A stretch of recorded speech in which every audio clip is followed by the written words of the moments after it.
Once upon a time, there was a boy named Jack who lived with his mother in a small, humble cottage. They were very poor and had nothing left to eat.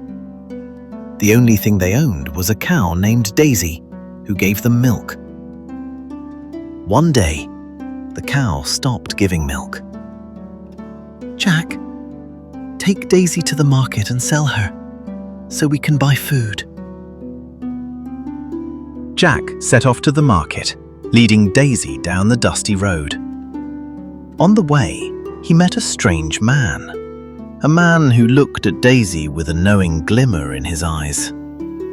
"I'll trade you these 5 magic beans for your cow. Plant them, Jack, and you'll see something amazing." Jack thought for a moment. The beans did seem special, and the man seemed so sure. So Jack made the trade and went home with the beans instead of money. When Jack's mother saw what he had done, she was very angry. "You traded our cow for beans! How could you?" She was so upset that she threw the beans out of the window. Jack felt a heavy weight in his chest. He went to bed hungry that night, while the moon rose over the garden.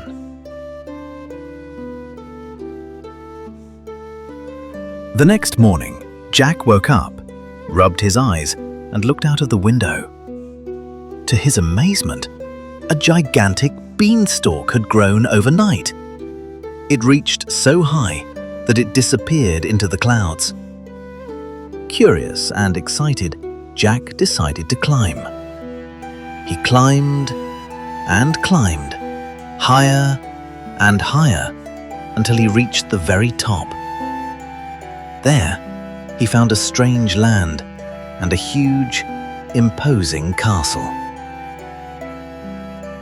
Jack walked up to the castle and, feeling brave, he went inside. Everything was enormous, way bigger than anything Jack had ever seen. Suddenly, Jack heard a loud, booming voice. "Fee, fi, fo, fum, I smell the blood of an Englishman." It was a giant. Jack quickly hid behind a big chair, trembling with fear.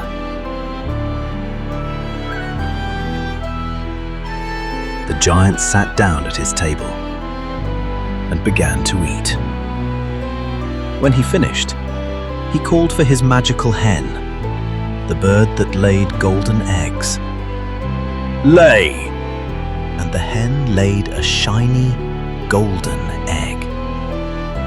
Then the giant took out his magical harp, a harp that played beautiful music all by itself. As the harp played, its melody filled the room. Slowly, the giant's eyes closed, and he fell fast asleep.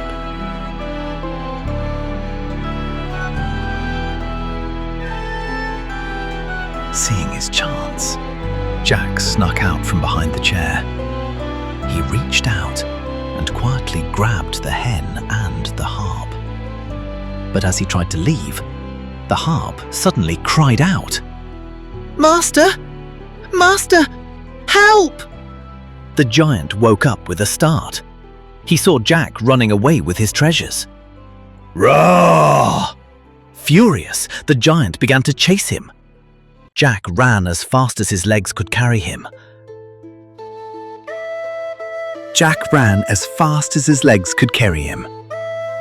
He reached the beanstalk and quickly started climbing down.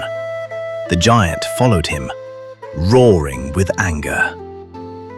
He shook the beanstalk with every step, making the leaves tremble.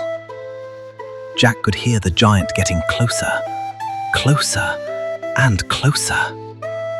In a panic, He looked down and shouted, "Mother, get an axe!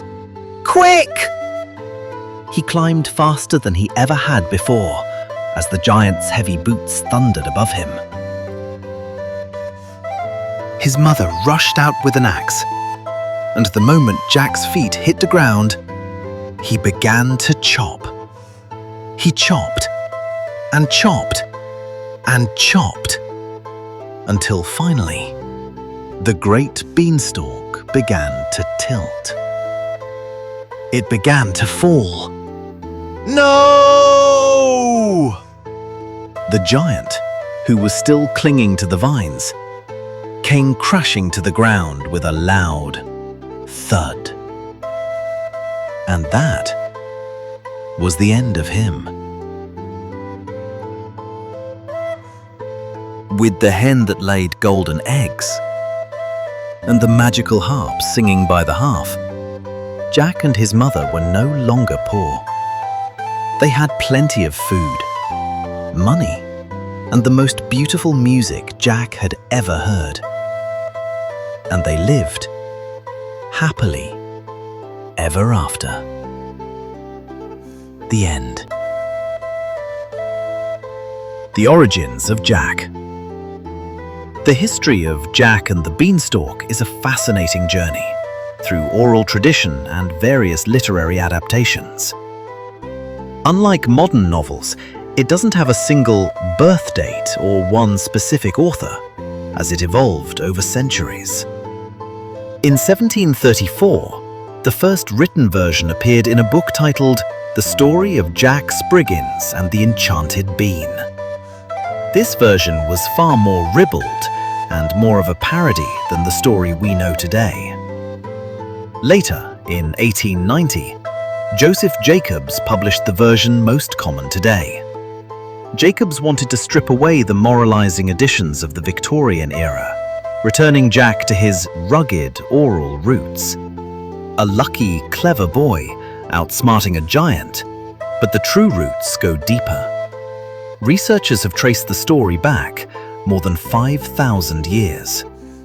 It originated from an archaic group of stories known simply as The Boy Who Stole the Ogre's Treasure. Like, comment, share, and subscribe!